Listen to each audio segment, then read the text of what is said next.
আমি বাবা হিসাবে আজকে একজন ধর্ষিতার বাবা হিসাবে পরিচিত। এটা দায়ভার কি আমি নেব? ধর্ষিতার বাবা হয়ে বেঁচে থাকতে চাই না, ধর্ষিতার বাবা হয়ে বেঁচে থাকতে চাই না। কেউ আমাকে বলবে যে ওই দেখ ধর্ষিতার স্যার বাবা যাচ্ছে, এই ওয়ার্ডটা শুনে আমি বেঁচে থাকতে চাই না। আমার মেয়েকে ধর্ষণ করছে বিদায় কি আমি ধর্ষিতার বাবা হব? এই কথাগুলো আক্ষেপ করে বলছে, বিরহের সুরে বলছে, আবেগের সুরে বলছে এই যে সাম্প্রতিক সময় সুহেল নামে এক কুলাঙ্গার রামিসা নামে ছোট্ট এক শিশুকে ধর্ষণ করার পর ধর্ষণকারীর বাবা কিংবা রামিসার বাবা খুব আক্ষেপ করেই বলছে। হ্যালো এভরিওয়ান, আসসালামু আলাইকুম। শিমুল আছি আপনাদের সঙ্গে। ধর্ষণ বাংলাদেশে যে লেভেলে বেড়ে যাচ্ছে সেটা নিশ্চয়ই আমার আপনার অজানা নয়। বাট তারপরেও এই যে যার ছেলে মেয়ে ধর্ষিত হচ্ছে, যে ধর্ষিতা হচ্ছে, যে ধর্ষণ হচ্ছে, তাকে ধর্ষণ করে মেরে ফেলছে, আলটিমেটলি দিন শেষে সেই পরিবারের কাছে ট্র্যাকটা যাচ্ছে। সেই পরিবার ট্র্যাক হচ্ছে যে ওই যে ধর্ষণকারীর বাবা, ওই যে ধর্ষণকারীর মা, ওই যে ওর ওর মেয়েকে ধর্ষণ করছে, ওই যে ওর ছেলেকে ধর্ষণ করছে, ওর ছেলে ওর মেয়েকে ধর্ষণ করে।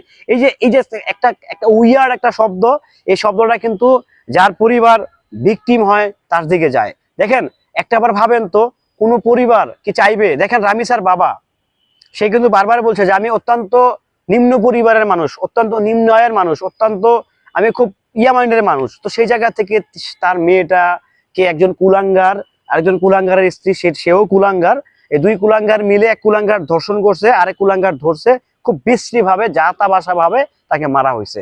সো ওর বাবাকে কি আসলে ওই ধর্ষিতার বাবা বলে কি ট্র্যাক দেওয়া যাবে? এই যে আমাদের নেচার, এই যে আমাদের স্বভাব চরিত্র, এই যে আমাদের সমাজ ব্যবস্থা, এই যে আমাদের বাস্তবতা, আমাদের কি কি শিক্ষা দিচ্ছে, আমাদের সমাজ আমাদেরকে কি শিক্ষা দিচ্ছে? বর্তমান যে রাইট নাও প্রেক্ষাপটে যে সমাজ, সেই সমাজে শিখতেছি আমরা জুয়া খেলবো, বিড়ি খাবো।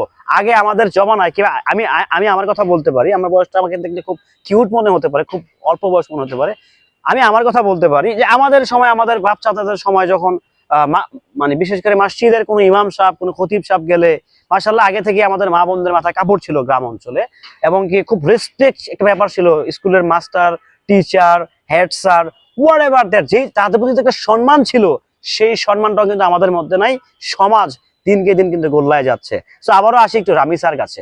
দেখেন রামিসার বাবা কিন্তু রামিসার বিচারটা নিয়ে যেভাবে মাননীয় প্রধানমন্ত্রী জনাব তারেক রহমানের নেতৃত্বে দেখেন রামিসার বাবা কিন্তু রামিসার বিচার নিয়ে কিন্তু অত্যন্ত খুশি।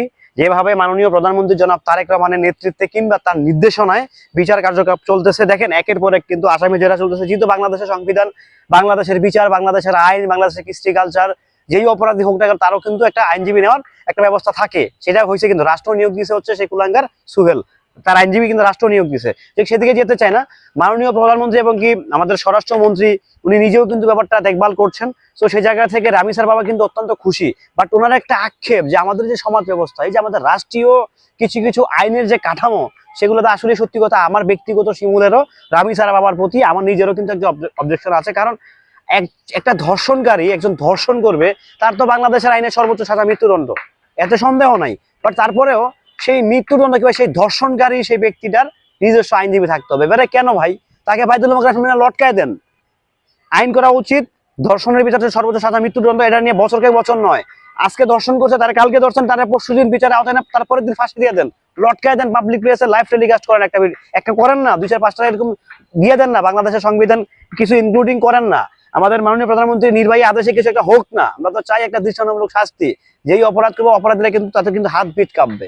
তো যাই হোক, আমিও রামিসা হত্যার বিচার চাই, এটার জন্য চরমভাবে বিচার হয়। এই বিচার নিয়ে যেন কখনো কোনোদিন হেলাফেলা না হয়। কারণ ভাই এই রামিসার বিচার যদি হেলাফেলা হয়ে যায়, তাহলে মনে রাখতে হবে, তাহলে ভাবতে হবে, তাহলে বুঝে নিতে হবে বাংলাদেশের প্রেক্ষাপটে আর কোনো বিচার আপাতত সম্ভব নয়। আপাতত কোনো অ্যাঙ্গেলেই কোনো বিচার সম্ভাবনা থাকছে না। কারণ রামিসার বিচারটা হওয়াটা কিন্তু সত্যি খুবই ইম্পর্টেন্ট, খুবই গুরুত্বপূর্ণ।